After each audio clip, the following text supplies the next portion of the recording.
यहाँ पर सुखदेव जी कहते हैं कि राजन, अब मैं तुम्हें बाणासुर की बेटी उषा और अनिरुद्ध का मिलन सुनाऊंगा। एक बार बाणासुर कौन था? जो राजा बलि थे, उनके 100 पुत्र थे। 100 पुत्रों में सबसे बड़ा पुत्र ये बाणासुर था। बाबा भोलेनाथ का बड़ा भक्त। इसको जितनी भी मूर्तियां भगवान राम जी की, कृष्ण की, शंकर जी की, सब में बड़े सुंदर सुंदर रंग भरता था। एक दिन भोलेनाथ खुश हुए, कहा वरदान मांग लीजिए। इसने कहा प्रभु, मुझे मूर्तियों पर रंग भरने में बड़ा अच्छा लगता है, लेकिन मेरे हाथ 2 हैं, तो रंग भरता हूँ तो मुझे समय लग जाता है, इसलिए मुझे वरदान दीजिए कि मेरे 1000 हाथ हो जाए। बाबा भोलेनाथ ने कहा तथास्तु। अब बाणासुर के 1000 हाथ हो गए। अब 1000 हाथों से जो काम करे, वो घंटे का काम तो आधे घंटे में, और आधे घंटे का काम 15 मिनट में, 15 मिनट का काम 5 मिनट में।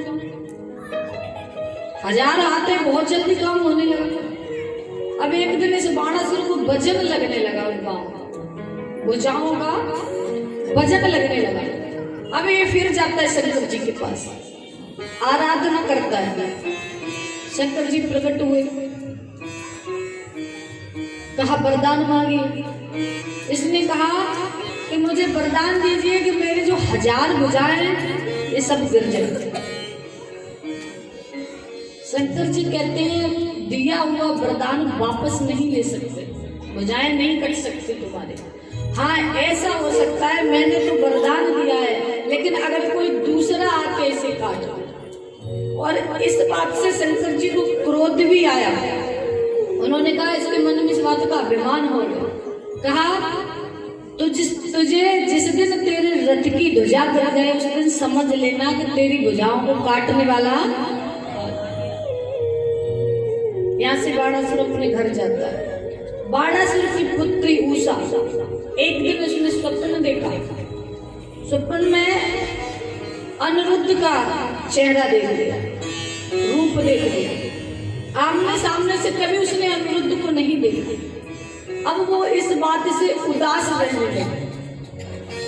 तो उसकी सखी थी, जो बाणासुर का मंत्री था, कुमांडर, उसकी कन्या चित्रलेखा, वो चित्र बनाती थी।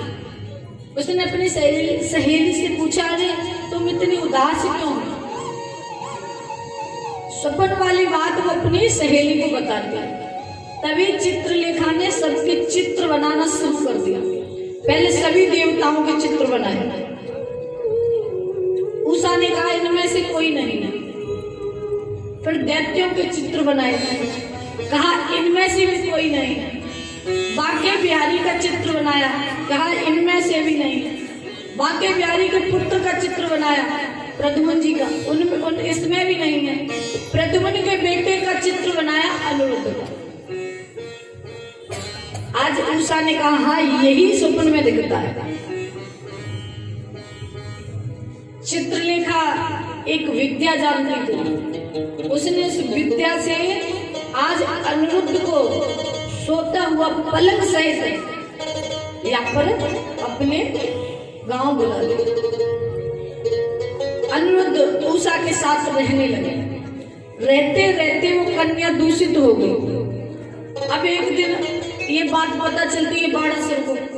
बाणासुर ने कहा, मेरे कक्ष में आकर के, मेरी बेटी के कक्ष में आकर कोई रहे, ये मुझे स्वीकार नहीं। तो बहुत सारे पहरेदार लगा दिए, लेकिन फिर भी कन्या दूषित हुई। तो बाणासुर ने कहा, ऐसा कैसे हो गया? पहरेदार कहते, प्रभु मेरी कोई गलती नहीं, मुझे ऐसा अनुभव होता है कि उसी कमरे में कोई व्यक्ति है। बाणासुर ने जाकर जब देखा, अनिरुद्ध को देखा, तो बंदी बना लिया। ये खबर जाती है द्वारिका। भगवान युद्ध करने के लिए आते हैं। आज बाणासुर से कृष्ण का युद्ध होता है, लेकिन बाणासुर शंकर जी के पास जाता है, कहता है हमारे साथ युद्ध में तुम रहो। शंकर जी आज बाणासुर की तरफ से युद्ध में जाते हैं। युद्ध होता है कन्हैया से बाणासुर से युद्ध करते करते आज कन्हैया ने सारी भुजाओं को काट दिया, 2 ही भुजाएं छोड़ी, या पर वो भी शंकर जी के कहने से। कहा ने वरदान झूठा हो जाए। बोले बांके बिहारी लाल की जय। अब एक जरासंध, जरासंध कौन था? कंस का ससुर। इसने कई राजाओं को इकट्ठा कर लिया, अपने यहाँ कैद कर लिया राजाओं ने। राजाओं ने एक पत्र लिखकर द्वारका भेजा और नारद जी जब पत्र लेकर गए कन्हैया के पास, कन्हैया ने कहा अरे इतने राजाओं को बंदी बनाया है, इधर पांडव यज्ञ कर रहे थे तो निमंत्रण इनके यहाँ से भी गया था। उद्धव जी कहने लगे कन्हैया निमंत्रण दोनों जगह से आया है, अब तुम एक जगह जाओगे काम दोनों हो जाएंगे। इसलिए आज भगवान आते हैं पहले पांडवों के पास, पांडवों को साथ लिया, अर्जुन को और भीम को। भगवान ने ब्राह्मण का वेश बनाया क्योंकि जरासंध जो था वो ब्राह्मणों का ही सम्मान करता था। भगवान कहते हैं अगर इसके पास पहले और किसी वेश में जाएंगे तो सम्मान नहीं मिलेगा, इसलिए भगवान ने ब्राह्मण रूप धारण किया। जरासंध के दरबार में पहुंचे, जरासंध बैठा हुआ था। वहां जाकर के भगवान कहने लगे अरे उदार पुरुष अपनी उदारता करना कभी बंद नहीं करता। ऐसी बात जरासंध ने सुनी। जरासंध कहता है ऐसा कौन व्यक्ति आ गया जो हमारे मुंह पे हमारी इतनी बड़ाई कर रहा है। आज देखा तो तीनों ब्राह्मण का वेश धारण किए हुए खड़े। जरासंध आया, ब्राह्मण को सिर नवाया, आदर सत्कार किया, भगवान से कहा भोजन करिए, फिर कहने लगा आप मांग लीजिए दक्षिणा में कुछ। भगवान कहते अगर कुछ देना चाहते हो तो मुझसे युद्ध करिए। क्या करिए? युद्ध। यहाँ पर जरासंध सोचता है कि ब्राह्मण कभी युद्ध नहीं मांगता। युद्ध करना किसका काम है? क्षत्रिय। ब्राह्मण तो युद्ध नहीं मांगते, ये असली ब्राह्मण नहीं है। तभी जरासंध ने कहा कि अपने असली रूप में आओ, तुम कौन हो? ब्राह्मण तो हो नहीं, क्योंकि ब्राह्मण सबकी भलाई सोचता है ना कि लड़ाई। तुम युद्ध मांगने आए हो। कन्हैया अपने असली रूप में आ जाते, कहते हैं मैं तुम्हारा पुराना दुश्मन हूं कृष्ण। क्योंकि जरासंध से और कृष्ण से युद्ध पहले भी हुआ था 17 बार। जब कंस को मार दिया भगवान ने तो जरासंध कंस का ससुर था, उसकी 2 बेटियां विधवा हो गई, इसलिए उसे क्रोध था, वो कन्हैया से युद्ध करने लगा। 17 बार जब युद्ध हुआ और 18वीं बार कृष्ण युद्ध करने से पहले ही रण छोड़कर भाग गए, इसलिए उनका एक नाम रण छोड़ भी पड़ गया। बोले रण छोड़ महाराज की। यहाँ पर जरासंध कहने लगा मैं भगोड़े से युद्ध नहीं करता। जो युद्ध करते करते युद्ध का मैदान छोड़कर भाग जाए मैं उससे युद्ध नहीं कर सकता। कन्हैया कहते तुम मुझसे युद्ध नहीं करना चाहते हो तो फिर युद्ध अर्जुन से कर लो। जरासंध कहता है युद्ध हमेशा बराबरी वाले से करना चाहिए। अर्जुन आयु में बहुत छोटा था। बैर और प्रीति शास्त्र के हिसाब से 2 चीजें बराबरी वालों से करनी चाहिए। कहा इसका हमारा मेल नहीं है, मैं इसके साथ युद्ध नहीं कर सकता, तो कहा भीम के साथ कर लीजिए। या फिर जरासंध कहता है भीम कुछ बराबरी का है, ठीक है भीम से युद्ध करूंगा। अभी युद्ध होता है भीम का और जरासंध का। युद्ध होते होते भीम रोज हार जाएगा। जब रोज हार जाए तो महाराज एक दिन भीम ने कृष्ण से कहा कि प्रभु ये बहुत बलशाली है, इसमें 10,000 हाथियों का बल है जरासंध, इससे मैं अब युद्ध नहीं कर सकता, ये रोज मुझे हरा देता। तो भगवान ने कहा कि तुम कल युद्ध को जाना और युद्ध करते करते कभी कभी मेरी तरफ देख लेना। काम कोई भी हो, युद्ध ही नहीं, कार्य कोई भी हो, जब भी आप अपने साथियों के साथ कहीं भी जाओ तो तुम्हारे दुख सुख का साथी है वो। इसलिए काम करते करते अपने साथियों पर नजर हमेशा मारनी चाहिए। क्योंकि एक बार ऐसे ही एक सभा लगी हुई थी, तो एक राजा ने एक नृत्या को नाच करने के लिए अपने दरबार में बुलाया। अब जब नृत्या नाच कर रही और उसके साथ जो बजाने वाले थे बजा रहे थे, तो क्या हुआ कि सारे के सारे पैसे उस नृत्या के ऊपर ही जाने लगे। जो बजा रहे थे उनका किसी ने मान सम्मान नहीं किया तो बजाने वाला का थोड़ा मन डगमग हो गया। मन डगमग हुआ तो उन्होंने अपनी ताल बज रही थी वो थोड़ी सी धीरी कर दी। मैंने पहले भी कहा था, कलाकार केवल तालियों का भूखा होता है। जो अपनी कला दिखा रहा है वो सोचेगा ये ताली बजाते जाए, उसका उत्साह बढ़ता जाएगा। और जो बजा रहे हैं उन्हें तो अपनी मेहनत चाहिए। तो यहाँ पर उनकी थोड़ी सी ताल ढीली हुई तो उस वेदांगना ने, उस नृत्या ने क्या कहा, उसने कहा बहुत गई थोड़ी रही। अपने साथियों से इशारे में कहा कि बहुत गई थोड़ी रही और येहू बीती जाए, लेकिन ताल भंग मत कीजियो, नहीं कुलह दाग लग जाए। अब ताली बजाने का तो मौका आपको अब आएगा आगे।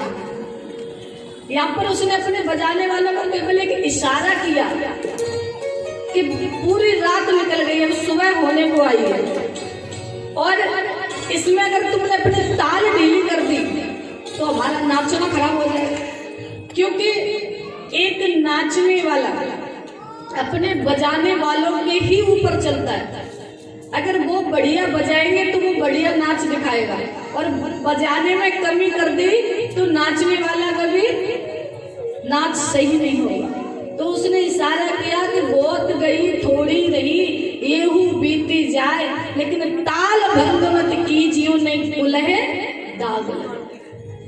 यहाँ पर राजा के दरबार में राजा जी के गुरु आए हुए, तो गुरु के पास राजा ने एक सुंदर कलश भरकर मोहर रख दी, असर पे रख दी। कहा जब भी तुम्हें इस नृत्या का नाच ज्यादा अच्छा लग जाए तो तुम एक एक इसे इनाम में देते जाओ।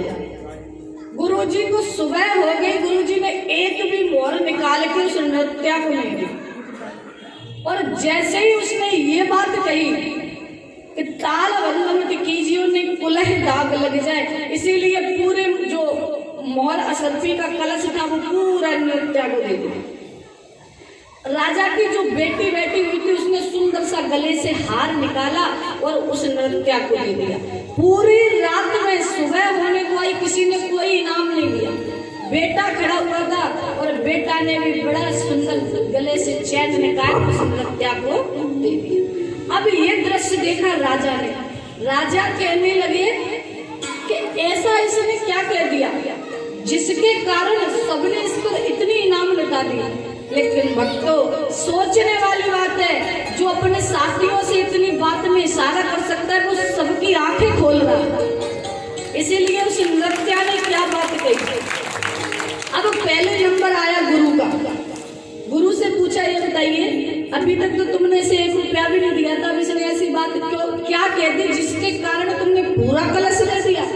गुरु ने कहा, राजा सुन, मेरी इतनी उम्र हो गई, मैं मरने को आया, मैंने आज तक आंख उठाकर किसी भी बहन बेटी को बुरी नजर से नहीं देखा था, लेकिन राजा तेरे कारण आज मैं भी किसी एक बहन की, किसी की बेटी की, किसी की पत्नी का मैं नाच देखने लगा। इसीलिए इसकी बात मुझे अच्छी लगी कि इसने कहा है कि बहुत गई थोड़ी रही, पूरी उम्र निकल गई, उम्र बहुत कम रह गई है, बहुत गई थोड़ी रही, अब येहू बीती जाए, लेकिन चरित्र भंग मत कीजिए, नहीं कुलह दाग।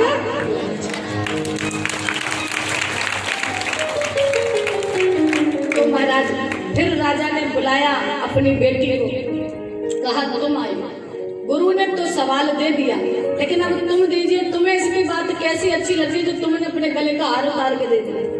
बेटी ने कहा पिताजी, आज सुबह 4 बजे मैं भागने वाली थी और वो भी तुम्हारे नौकर के साथ, क्योंकि तुमने अपनी राजा के राज्य के मद में आकर के ये ध्यान नहीं दिया कि मेरी उम्र कितनी हो रही है, इसीलिए मैं आज भागने वाली थी। लेकिन इस नृत्या ने ऐसी बात कह दी कि बहुत गई थोड़ी गई, अब तो इतनी उम्र तो हो ही गई, अब ये बीती जाए, थोड़ी सी उम्र रहेगी तभी तो राजा की आंखें खुलेंगी, विवाह करेगा। लेकिन इसने कहा ताल भंग मत कीजिए, वो बात हमारी समझ में आ गई और इसीलिए मैं आज भागते भागते बच गई, तुम्हारी लाज बचा ली। तो महाराज बेटे को बुलाया गया, बेटे से कहा तुम्हें इसकी बात क्या अच्छी लगी? बेटे ने कहा पिताश्री, आज मैं आपको मारने वाला था और खुद राजा बनने वाला था, लेकिन इसने ऐसी बात कह दी तो हमारी समझ में आई कि पूरी उम्र अब तुम्हारी बीत चुकी है, तुम्हारा बुढ़ापा आ गया, अब तुम वैसे ही मरने वाले हो, तो मैं अब तुम्हारी हत्या का क्यों अपने ऊपर कलंक लूं? इसलिए इसकी बात मुझे अच्छी लगी और मैंने आपको मारते मारते छोड़ दिया। बोले बाकी बिहारी लाल। तो आज यहाँ पर कृष्ण ने कहा जरासंध से कि युद्ध करते करते कभी मेरी तरफ देख लेना। आज जरासंध का और भीम का जब युद्ध हुआ तो युद्ध में करते करते एकदम से अचानक याद बात आ गई कि क्या कहा था मुझसे कृष्ण ने। जैसे ही जरासंध ने इशारा किया, भीम ने कृष्ण को देखा और कृष्ण ने इशारा कर दिया, एक तिनका उठाया और बीच से फाड़ कर दोनों तरफ विपरीत दिशा में फेंक दिया। यही बात समझ में आ गया। साथियों की बात जल्दी समझ में आ जाती है। समझ में आई भीम के, और भीम ने इसी तरह जरासंध को बीच से चीर दिया और विपरीत दिशा में फेंक दिया। बोली बात कही बिहारी लाल की। तो कहा कि जरासंध था कौन? जरासंध काशी नरेश की पुत्री के साथ इसका विवाह हुआ था और बहद्र नाम के जो राजा थे उनका पुत्र था। उनके कोई भी पहले संतान नहीं थी, रानियां 2 थी, संतान एक के भी नहीं। तो एक बार चंड कौशिक मुनि महात्मा उनके आश्रम में आए और उन्होंने एक फल दिया, कहा ये अपनी रानी को खिला देना। लेकिन यहाँ पर वैद्यनाथ ने क्या किया कि वो एक फल के 2 फाड़ कर दिए। कभी भी संत फल दे तो उसे बीच से काट कर नहीं खाना चाहिए, नहीं संतान भी वैसी होगी।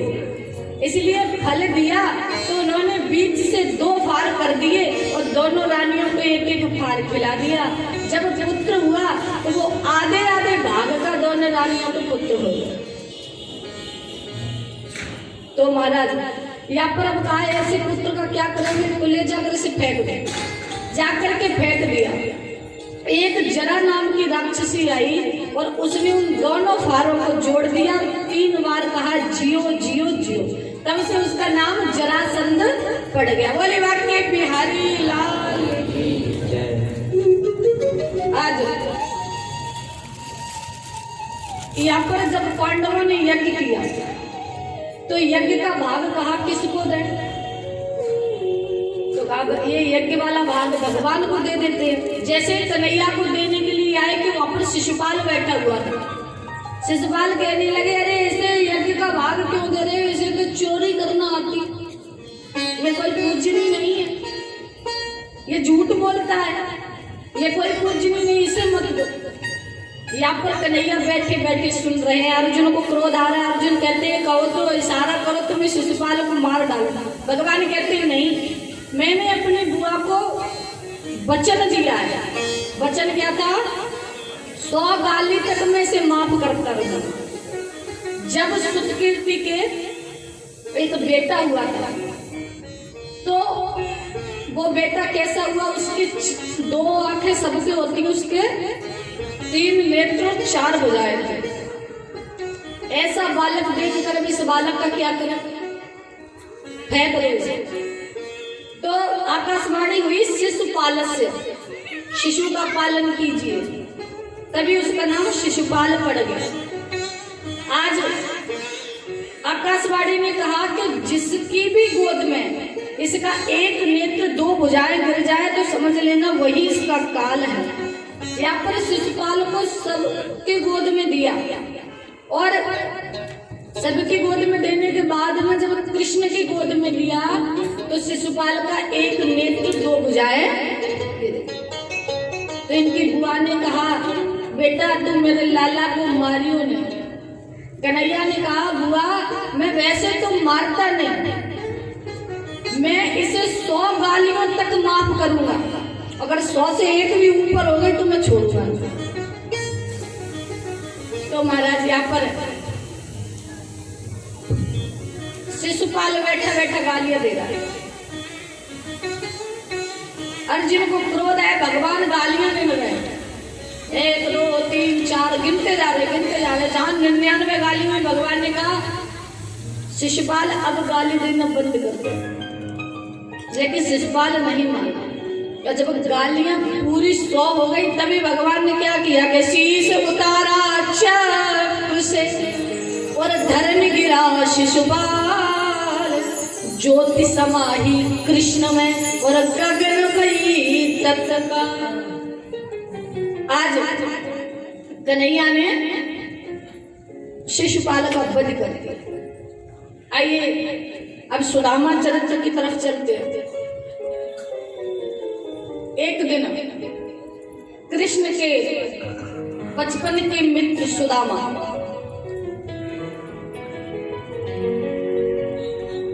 जो एक ही गुरुकुल में पढ़े हुए थे, एक ही गुरु पर दोनों पढ़े थे, श्री कृष्ण छोटे सुदामा बड़े थे। तो महाराज धीरे धीरे दिन पलटते गए, बड़े हो गए, भगवान द्वारका पहुंच गए, द्वारका में जाकर राजा बन गए। लेकिन सुदामा का हाल बुरा है, सुदामा का हाल बहुत बुरा है।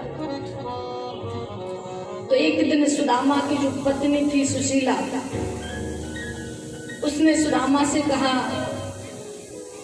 कि आप रोज मेरे से कहते मेरा मित्र इतना धनवान है, मेरा मित्र द्वारका का राजा है, तो आप अपने मित्र के पास क्यों नहीं जाते? सुदामा जी कहने लगे देवी मैं मांगने के लिए कभी नहीं जाऊंगा। क्यों? क्योंकि मांगत मांगत मान घटे और प्रीति घटे नित के घर जाए, ओछे की संगति बुद्धि घटे और क्रोध घटे मन के समझाए। कभी कभी मन में इतना क्रोध होता है, किसी ने कोई बात कही बर्दाश्त से बाहर है, लेकिन फिर भी उसे सहन करो। क्यों? मन समझा लो, अपने मन को समझाओगे तो वो बात सहन हो जाएगी। कहा देवी मैं मांगने के लिए नहीं जाऊंगा। सुशीला ने कहा मैंने कब कहा कि तुम मांगने के लिए जाओ? मैंने तो ये कहा ही नहीं। आप अपने मित्र से मिलकर आओ, कई दिन हो गए मित्र से मिलने नहीं गए। सुदामा मन में विचार, सुशीला मन में विचार करती है अगर मित्रता पक्की है तो ये मुख से कुछ कहे न कहे, लेकिन मित्र हालत देख के ही पहचान लेगा कि आज मेरे मित्र को कोई दुख है। अगर मित्रता में कोई कमी है तो चाहे तुम आंखों में आंसू भर के रोते रहो तो भी नहीं पहचानेगा।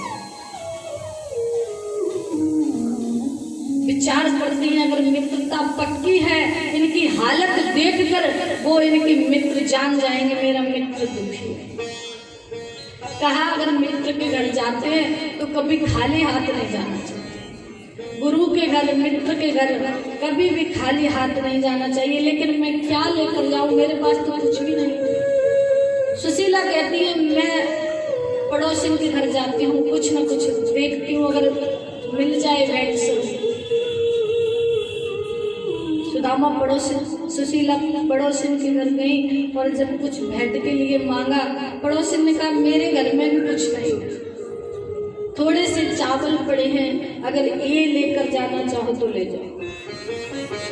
सुशीला ने आज वो ही चावल लिए, लेकर के सुदामा को दिए, कहा ये चावल लेकर जाओ। आज सुदामा वहां से चलते हैं, मार्ग में चले तो कोई पैरों में जूतियां नहीं पहन रखे थे, इसलिए सुदामा की हालत ऐसी, क्योंकि सुदामा को श्राप ऐसा लगा हुआ था। श्राप पे तो चने खा लिए सुदामा ने। खाए क्यों? सुदामा ब्राह्मण थे, विद्वान थे। सुदामा को ये बात पता थी कि चने श्रापित हैं, एक बूढ़ी माँ के श्राप के चने हैं, क्योंकि वहां से बूढ़ी माँ के घर से एक चोर चोरी कर चले।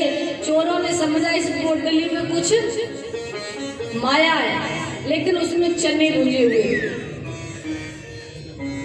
जब चोर लेकर वो पोटली भागे, बूढ़ी माँ ने श्राप दे दिया, और तभी वो पोटली आकर चोरों ने खोली, कहा इसमें तो चने हैं, तो गुरुकुल में छोड़कर वो चले।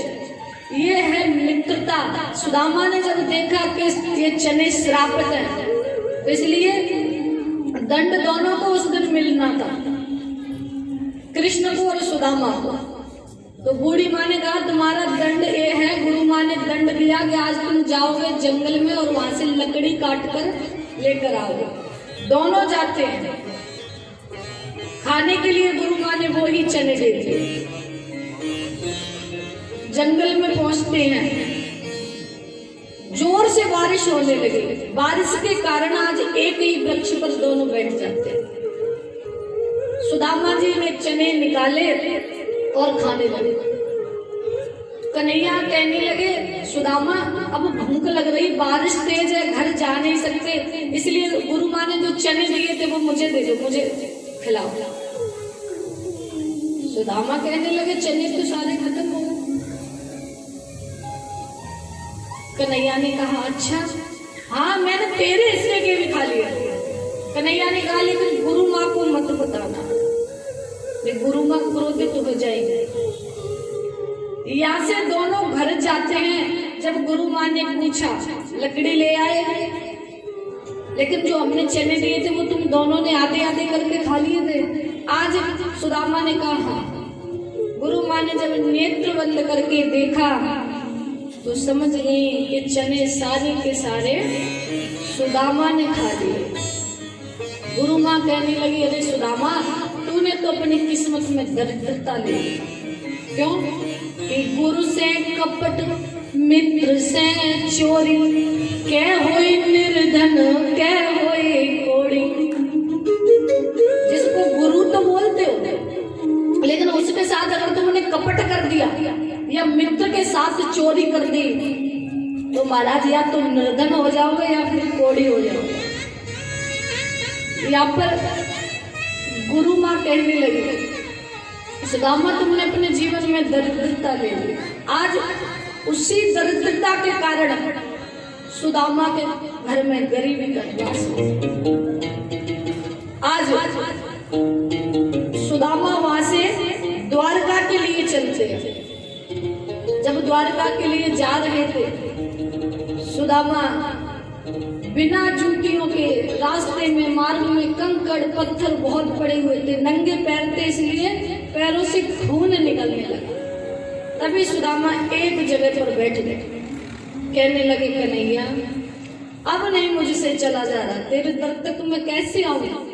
क्या कहते हैं कि आसरा इस जहां का मिले ना मिले, मुझे तेरा सहारा सदा चाहिए। ये बात भगवान से कौन कौन कहेगा? सच्चे दिल से, एकदम सच्चे दिल से कि आसरा इस जहां का मिले ना मिले, आसरा इस जहां का मिले ना मिले, मुझे तेरा सहारा सदा चाहिए, मुझे तेरा सहारा सदा चाहिए, मुझे तेरा सहारा सदा चाहिए। सदा चाहिए। श्री राधे।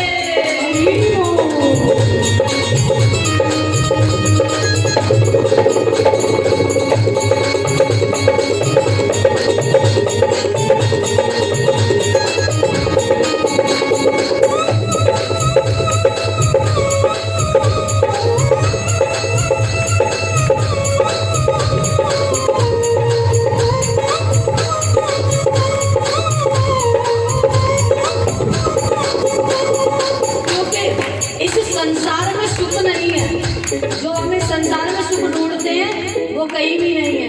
यहाँ खुशियाँ हैं कम और ज्यादा है कम, यहाँ खुशियाँ हैं कम और ज्यादा है कम। जहाँ देखो वही है हरदम ही हरदम, जहाँ देखो वही है हरदम ही हरदम। यहाँ खुशियाँ हैं कम और ज्यादा है कम, यहाँ खुशियाँ हैं कम और ज्यादा है कम।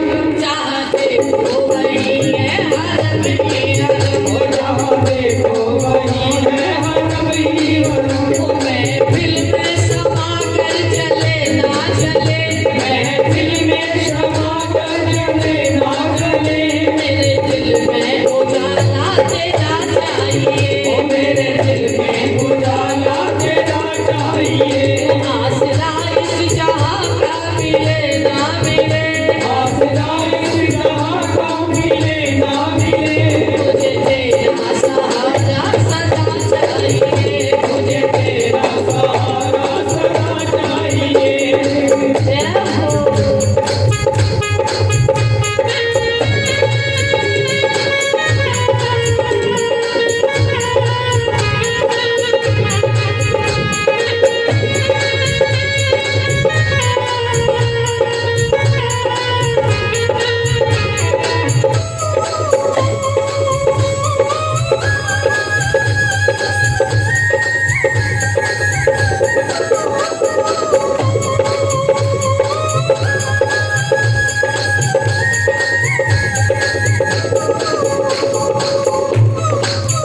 और सुदामा जी बैठे हुए हैं, रो रहे हैं बुरी तरह से, आंखों से आंसू बह रहे हैं। क्या कहते हैं?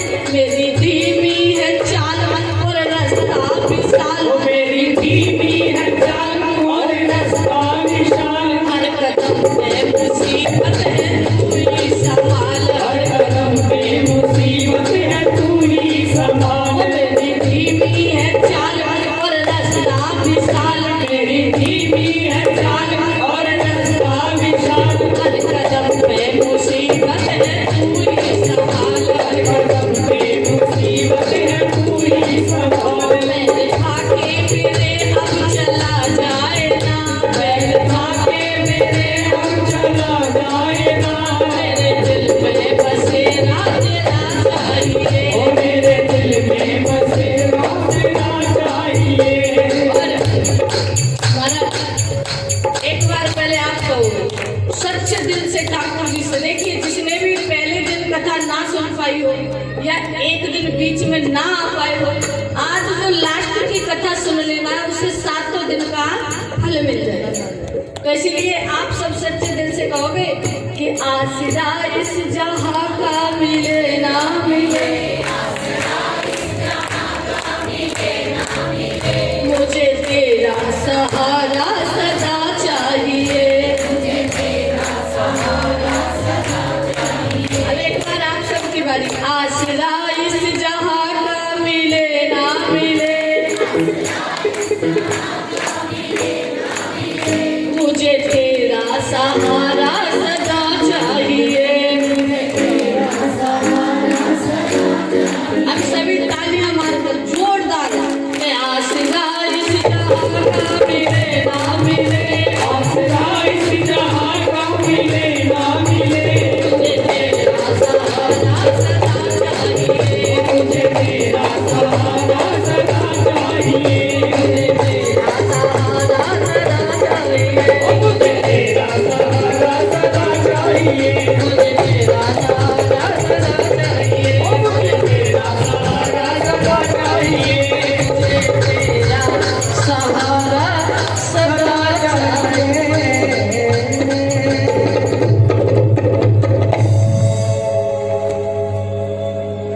बोल श्याम सुंदर भगवान की